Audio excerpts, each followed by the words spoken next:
안녕하세요. 11월 17일 금요일 아침입니다. 말씀과 함께 새롭게 오는 소망의 아침을 시작하겠습니다. 유진 피터스는 지혜로운 행실이란 하나님께 예하고 악에 대해서는 아니요 하는 것이다 라고 이야기합니다.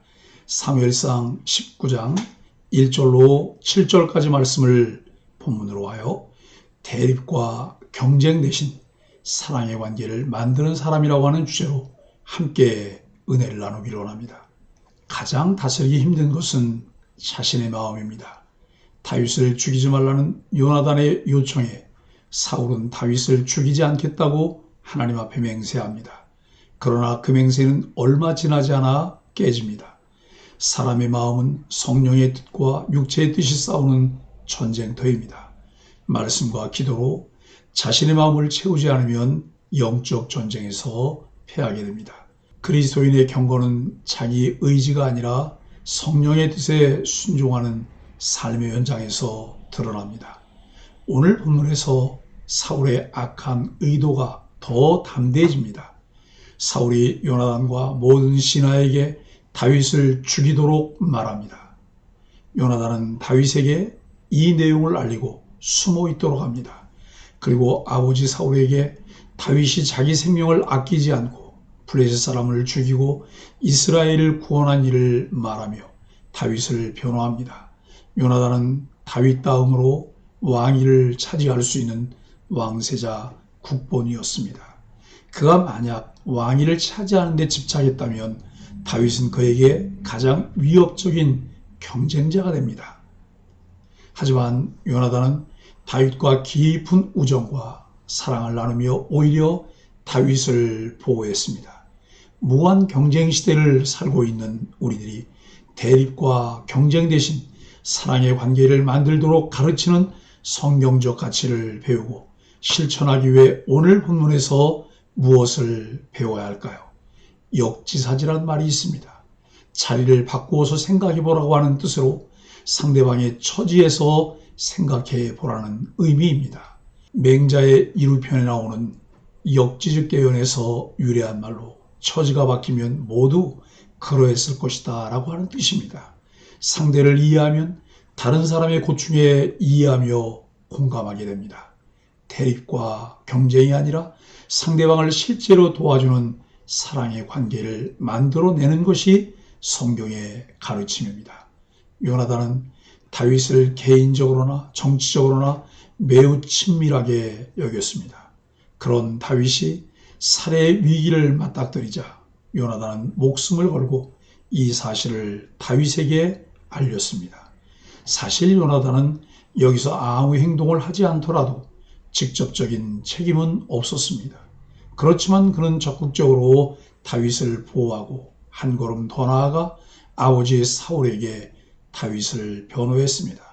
아무도 요나단에게 이렇게 하라고 권하지 않았습니다. 본문에서는 요나단이 다윗을 심히 좋아했기 때문이라고 전하고 있습니다. 물론 이 행동을 정치적 셈법으로 이해할 수도 있습니다. 그러나 단순히 정치적 셈법으로만 이해하기에는 요나단의 행동이 훨씬 더 헌신적입니다. 요나단이 다윗을 변호하는 대목에서도 강조되지만 이 둘은 모두 여호와의 선택을 가장 우선에 두고 그분의 뜻을 따르려 애썼습니다. 누구나 정치적인 선택을 할 수 있고 또 그런 상황에 휘말려들 수 있습니다. 하지만 다윗과 요나단처럼 본질에 충실하다면 어떤 선택이 되었든 선한 영향력을 미칠 수 있습니다. 정략적이고 이해타산적인 생각으로 무엇이든 계산한다면 당연히 대립과 경쟁 구도가 만들어집니다. 그러나 성경적 관점에서 여호와 하나님의 선택을 따르려는 마음을 갖게 될 때 대립이나 경쟁이 아닌 사랑의 관계를 만들어낼 수 있습니다. 사울 왕은 시간이 갈수록 다윗을 더욱 두려워합니다. 다윗을 자신의 왕권을 위협하는 인물로 간주하고 그를 죽이기에 골몰합니다. 이제는 대놓고 신하들에게 다윗을 죽이라 명령합니다. 그러나 요나단은 변함없이 다윗을 아낍니다. 위기에 처한 그를 돌봐주고 친히 왕을 찾아가서 중재합니다. 아버지 사울은 죽이는 일에 혈안이 되었지만 아들 요나단은 살리는 일에 최선을 다했습니다. 살리는 일이 사명인 성도가 본받아야 할 요나단의 좋은 성품은 무엇입니까? 1절에서 사울의 포악한 명령을 봅니다. 사울은 신하들과 요나단에게 노골적으로 다윗을 죽이라고 명합니다. 하지만 다윗을 아끼는 요나단은 아버지 편에 서지 않고 다윗을 돕습니다. 2절과 3절은 다윗에게 위험을 알리는 요나단을 볼 수 있습니다. 다윗에게 아버지가 죽이려고 찾고 있으니 아침에 조심하고 잘 숨어 있으라고 당부합니다. 이렇게 다윗의 생명을 지켜주려는 요나단의 모습이 아름답습니다. 그리스도인은 언제나 지혜와 분별력을 갖고 옳은 일을 행하는 편에 서야 합니다. 인간관계나 사사로운 정에 이끌려 죄 짓는 일에 가담하는 것은 그리스도인으로서 단호히 거부해야 합니다. 요나단은 생명을 빼앗길 위기에 처한 다윗을 정성껏 보살펴줍니다. 다윗을 죽이라는 명령에 매우 놀랐을 다윗을 돕겠다는 말로 위로합니다. 자신이 다윗을 위해 어떻게 행할지 자세히 설명하면서 그를 안심시킵니다. 요나단의 도움은 다윗에게 큰 위로와 힘이 되었을 것입니다. 그리스도인은 어려움에 빠진 지체를 도와야 합니다. 어려움에 처한 지체가 근심에 빠지지 않고 안심할 수 있도록 따뜻한 말로 위로해 주어야 합니다. 4절로 7절은 사울의 마음을 바꾼 요나단입니다. 요나단은 다윗을 조심시킨 후에 아버지에게 나아가서 신하 다윗에게 범죄하지 말라고 직언합니다. 다윗은 죄가 없을 뿐더러 오히려 왕에게 선한 일을 했다고 상기시킵니다. 요나단은 아버지가 죄에 빠지는 일을 막고 있습니다. 그리스도인은 욕심에 이끌려 범죄로 나아가려는 사람에게 직언할 수 있어야 합니다. 죄를 미워하는 세상에서 죄는 죄일 뿐이라고 말하는 단호한 모습을 보여야 합니다. 요나단은 다윗의 지난날 선행을 사울에게 상기시키면서 다윗의 신실함을 전달합니다. 더불어 까닭 없이 다윗을 해하려는 것은 명백한 죄라고 말합니다. 이런 중죄로 인해 사울은 다윗을 해치지 않겠다고 맹세합니다.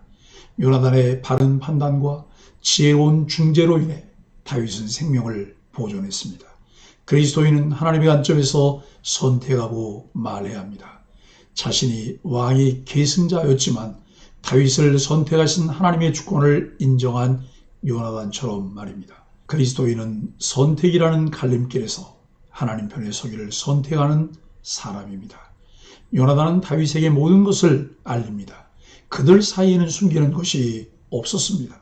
서로 진실하게 대했습니다.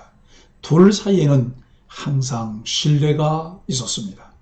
인간적으로 보면 서로 불편한 사이일 수도 있지만 둘은 서로를 향한 신뢰와 존경으로 이를 극복했습니다. 사랑하는 소망의 가족 여러분, 관계에서 중요한 것은 상대방을 향한 진실함입니다. 진실함은 그리스도인들을 바르고 건강한 관계로 이끕니다. 신뢰는 진실함에 비례합니다. 교회 생활에서 중요한 것은 그리스도인들 간의 공동체 내에서 서로 신뢰하며 존중하는 자세입니다. 진실함을 기반으로 서로 사랑하는 성도의 교제는 공동체를 더욱 든든하게 세워갑니다. 요나단은 자신의 유익보다 하나님의 가치를 구하는 사람이었습니다. 그래서 아버지를 등지고 다윗 돕기를 주저하지 않았습니다. 적극적으로 다윗과 사울 왕을 중재했습니다. 요나단의 도움으로 다윗은 이전 생활을 회복했습니다. 요나단은 하나님의 관점에서 선택했습니다. 그리스도인들은 살리는 일에 부름받은 하나님의 사람으로서 세상의 가치가 아니라 성경적 가치를 따르며 실천하는 사람들입니다. 대립과 경쟁 속에 서로를 모함하며 정죄하는 삭막한 세상 속에서 그리스도의 사랑을 실천해가는 소망의 가족들이 되기를 예수 그리스도 이름으로 축복합니다. 함께 기도하겠습니다. 하나님, 우리의 남은 생에 하나님을 경외하며 죄악을 멀리하기를 소원합니다. 죄악임을 알면서도 관계 때문에 그것을 묵과하지 않게 하시고 용기 있게 권면하게 하여 주옵소서. 어느 때든 변함없는 사랑으로 서로를 도와주고 지켜주는 아름다운 공동체가 되게 하여 주옵소서. 예수님의 이름으로 간절히 기도합니다. 아멘.